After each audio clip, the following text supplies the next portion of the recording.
Hello, this is Greg Miles, and I'm sitting with Councilman Donald Fracassi, who is currently running for re-election. How are you doing?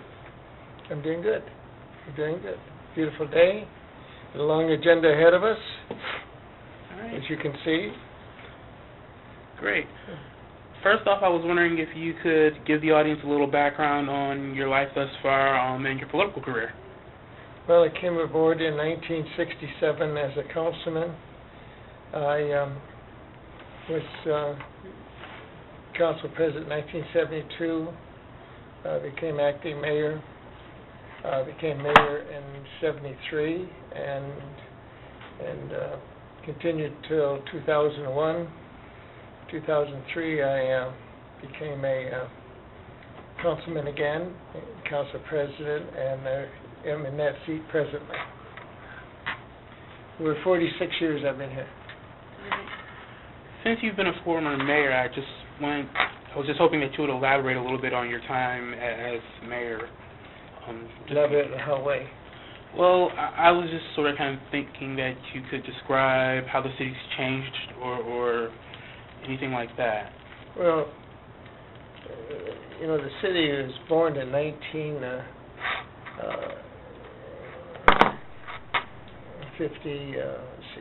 58.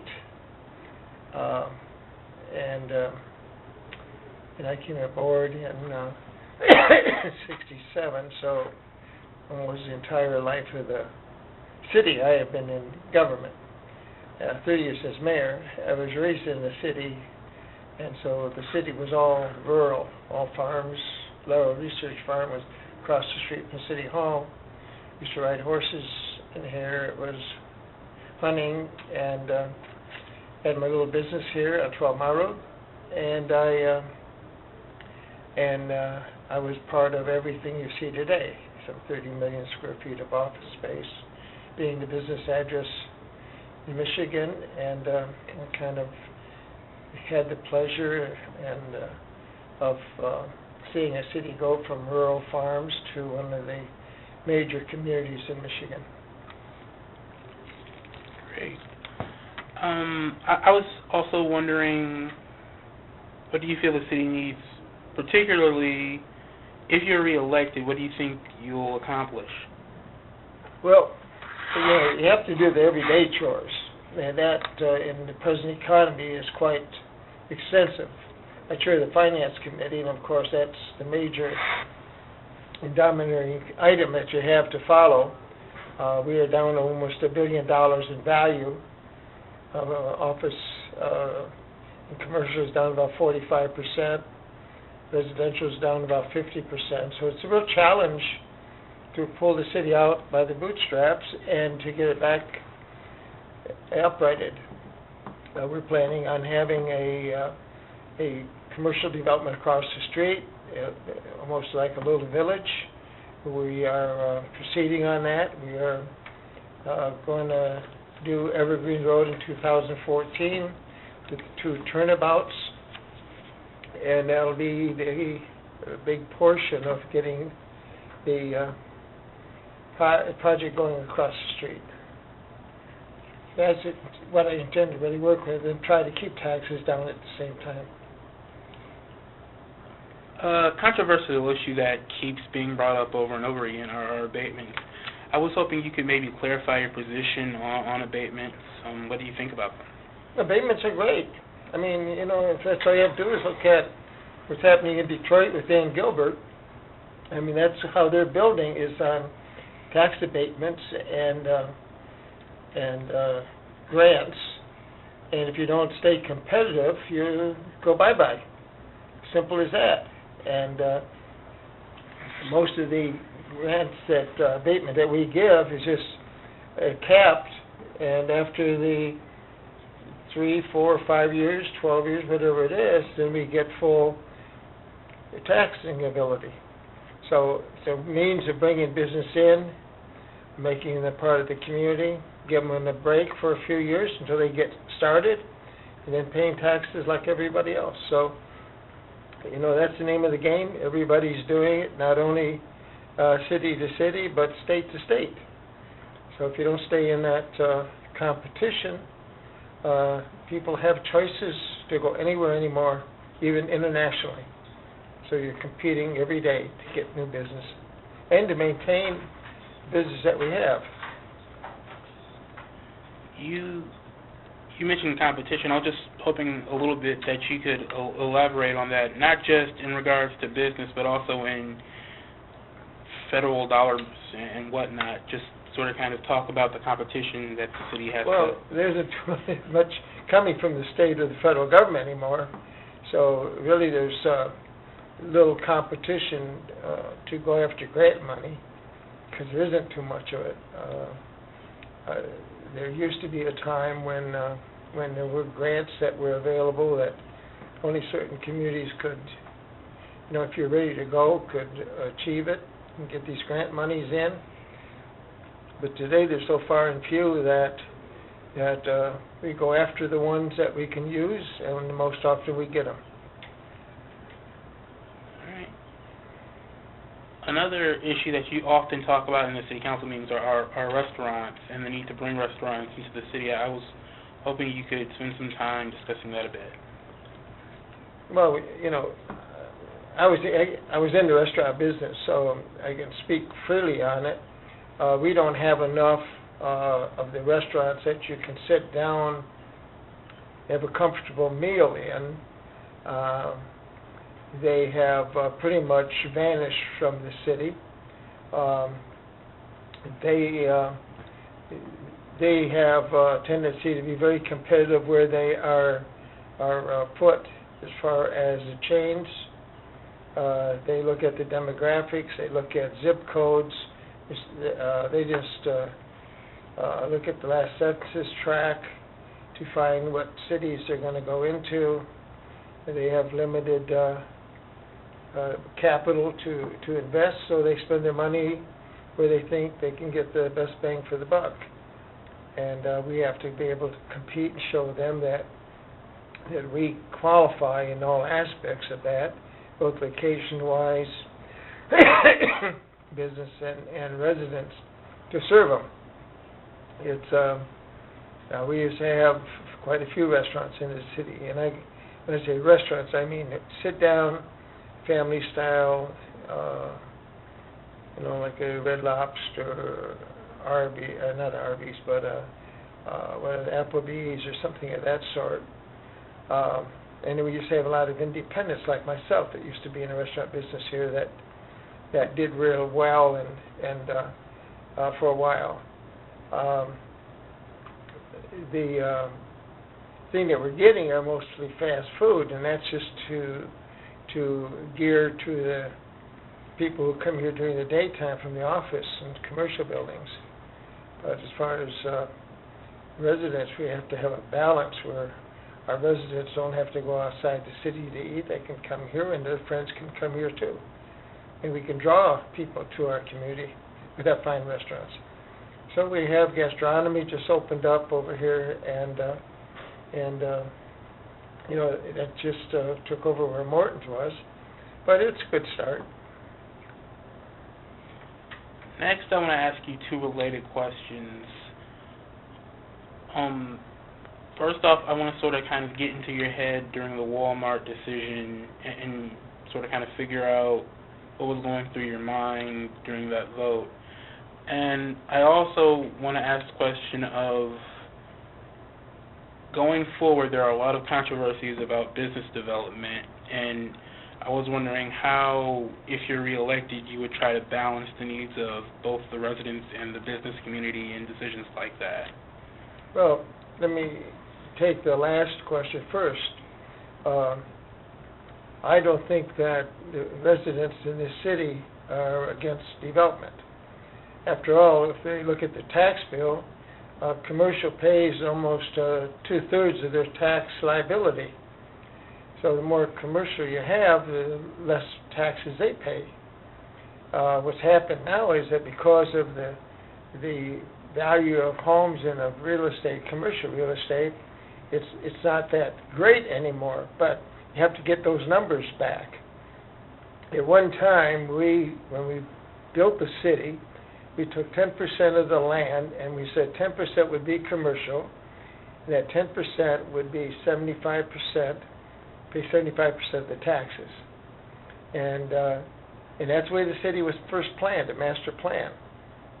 As the city grew, we were able to build arenas, just you name it, we had it. So there's nothing wrong with commercial. If there was something wrong with commercial, people wouldn't go shopping. They wouldn't go eating. They would get in their car and go anywhere. I mean, that's part of life, to go out in the evening or go out in the afternoon. It's part of the quality of life. Now, you don't want harsh commercial where it may be adverse to the neighborhoods, but that's why you have a plan. You put commercial where it's supposed to be, put residents where they're supposed to be. Now, as far as Walmart, it was great, but Walmart played a funny game. They started advertising in the paper they were coming to Southfield. We didn't have not one bit of notice or petition they were coming here. And we were sitting back here trying to figure out what they were doing. And so they were negotiating in the dark away from us. And when it came time, they came before us in the building. It was nice to have another business come here, but not with the impact that Walmart would have and the kind of business they run. And not only that, but the site plan was terrible. I mean, they had the front facing north, and they had the deliveries in the back facing 12 Mile Road, and the residents, and the others, the one side facing Southfield Road. So it was like a warehouse. Now you can see where Walmart built other places. They did a beautiful job with the bricks and that. And they were asked, is this the best you can do? And maybe you can downsize it as you have and not have the landscaping section. They wouldn't budge. Well, then you don't budge, we don't budge. And so it went bye-bye. Do we miss it? We miss development. That's what we miss. And we're out after it, and we will achieve it, and we'll get the right kind of development in the city. I also wanted to ask you,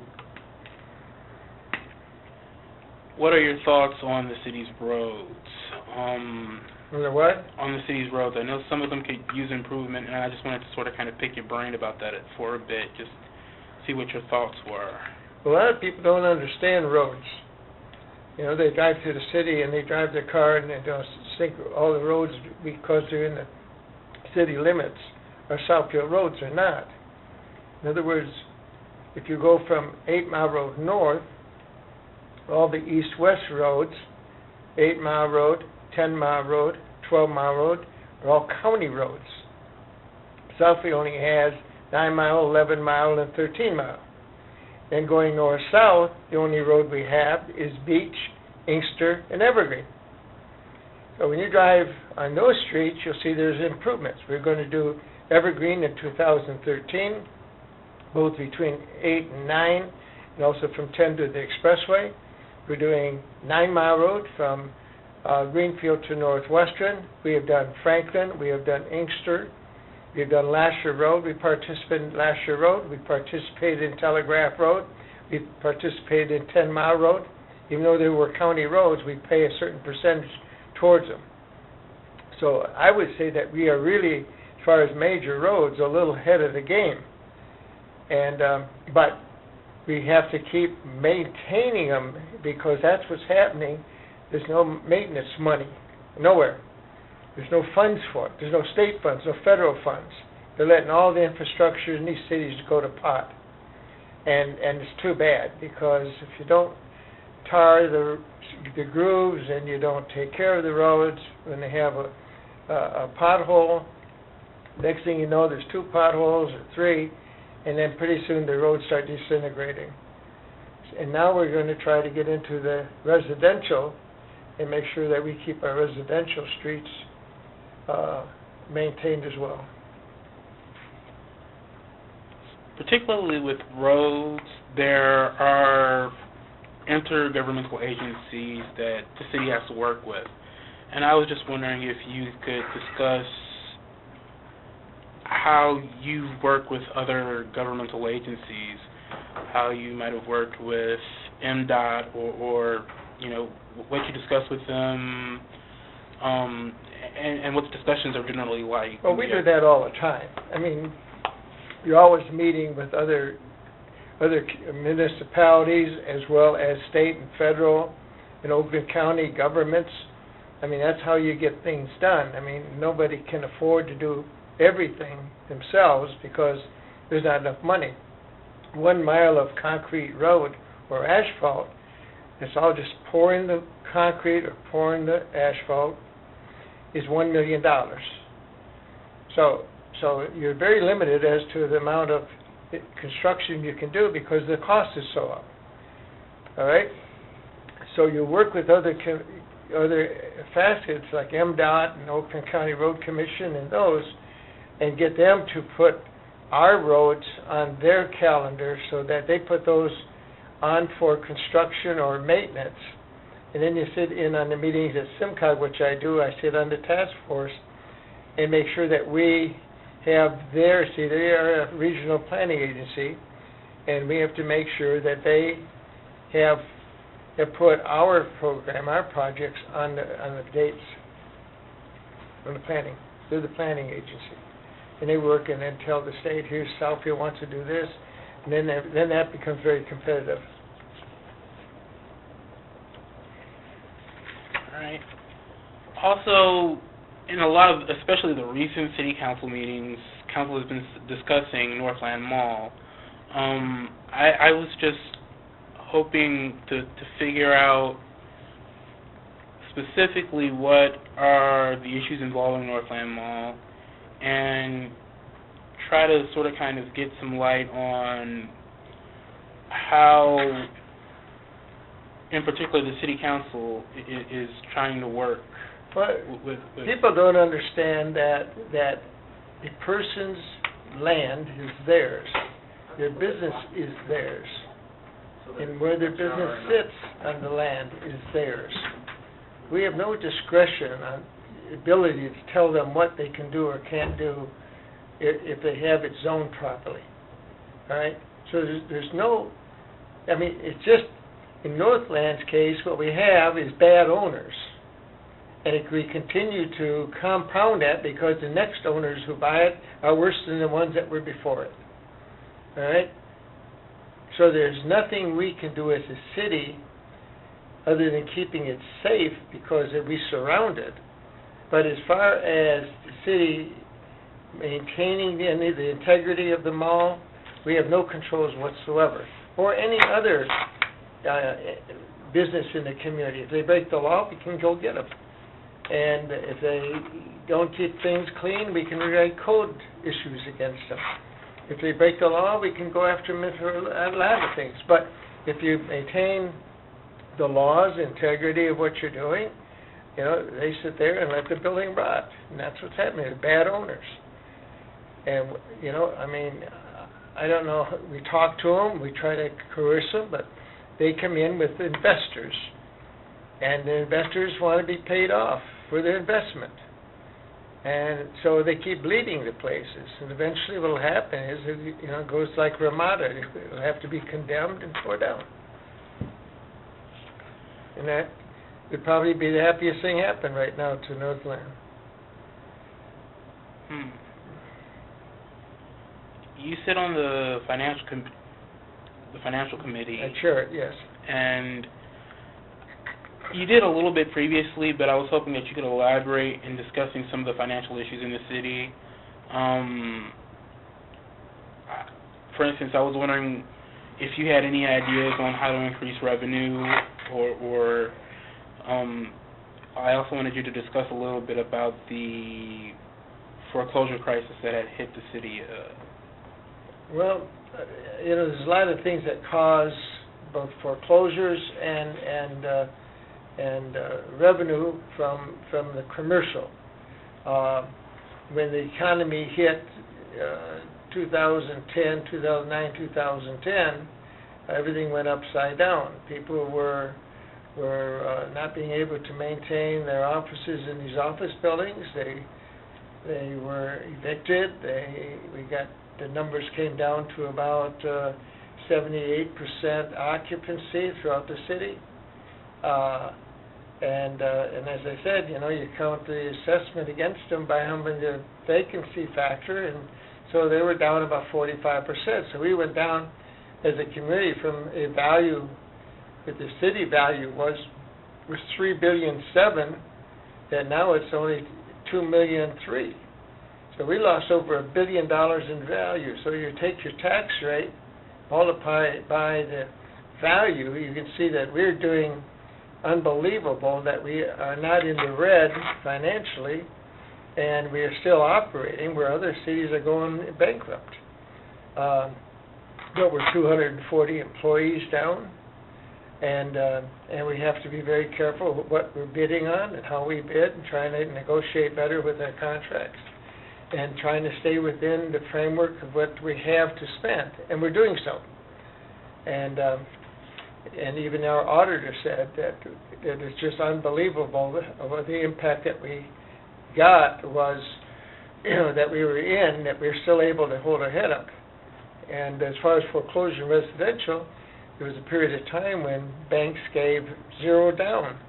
So people went into these houses that they couldn't afford with nothing down, didn't pay the taxes, didn't pay the mortgage, and they were evicted. They had no financial interest in the property whatsoever. They didn't have to have 20% down, so they didn't lose nothing. And then we had a slug of it. We had at one time almost 1,200 vacant homes in the city. Now we're down to about 860, I think, the last count. So we're improving, and now home sales are starting to go up in Southfield, so that's a positive thing. Because of the last question, I was hoping that you could elaborate how you specifically make choices about when to vote to use the city dollars and when not to. How do you make financial choices for the city? We have a budget. Each department has a budget. When something comes up and you don't have money, you don't do it. As simple as that. You have to be choosy. The choices are a big factor in running a city. Sometimes you have to put something off to the next year, so hopefully you have enough money to do it. But it's difficult because sometimes the needs are greater than the money you have. And we ran into that with the library. We were $189,000 short, so we had to cut the hours. We didn't like to cut the hours. It's terrible. People couldn't use the library. But the fact remains, if you haven't got the money, we're not going into debt.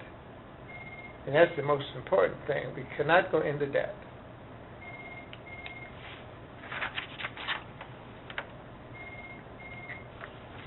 I was also hoping you could describe public safety, especially the decision to hire the new police and fire chiefs.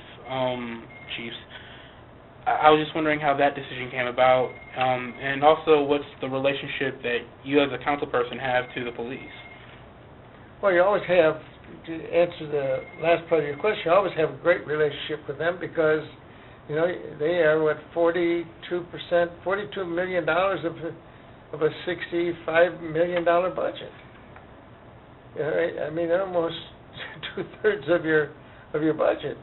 And so you got to make sure that they are functioning economically, that they're being led properly, they got the right leadership, that they're getting the job done, that they're responding to our residents and business community. How are they responding? And in each and every case, I think we have one of the best police and fire departments anybody. I'll pit our guys against anybody. We have more police and fire than most communities in the suburbs. For example, Troy has very few policemen and firemen. They have all volunteer fire department. So their budget is like $10 million less than ours for public safety. The same thing as Farmington Hills. They have volunteers. Well, we have professional firefighters. And we have a 4.5-minute response time, both police and fire. And so we have that, and we continue to maintain that service. We think it's very important. We think the most important thing is to keep our citizens safe and secure in our business community. and that people can move around town and feel very comfortable in doing so. And what about the question before that, about how you came to the decision to hire the new police and fire chief? Oh, we sat there till we found the right people. I mean, we were, if you came to a lot of these meetings, you see the activists standing there, some of them representing one side or the other, and they're over there trying to force you to make a choice, and you being in the position, especially me, I mean, I've been around long enough, I don't listen to that stuff. I hear them, but I don't. I hear that they are interested in the police department, but they're not going to tell me, unless they know the budget, know what I have going in the city. They're not going to tell me because they don't know as much as I do. So if I haven't got the right people outside looking to fill that position, I'm not going to hire just anybody. And so by waiting, we got two of the best leaders that anybody has. I'll pit our guys against anybody, Chief Rowley and Hawkins. So, but that's the way it is. You can't be ramrodded into doing something just because somebody says, we need a chief police. Why? It was operating. There was nobody getting hurt. There's nothing. Nobody breaking the law. We got 89% apprehension ratio at the courts. So. Nobody's saying our city is unsafe, but the good part is that the guys in each department picked up the reins and said, okay, we haven't got a chief, but we will run this thing like professionals do, and they did. Well, that's pretty much the questions I had to ask. Do you have anything you want to tell the audience? No, not really. I just, I've been here 46 years, and I was raised here in the city, because that's probably why I think so much about the city. My wife graduated from Southfield High School, so both of us have a long-standing relationship with the city, and our children are here, my grandchildren are here. You think a little differently on what you do and how you do it because of that. You're not a politician, you are just a person who is managing over a community to make the best city, the safest city you can possibly have. All right. Thanks. Sure.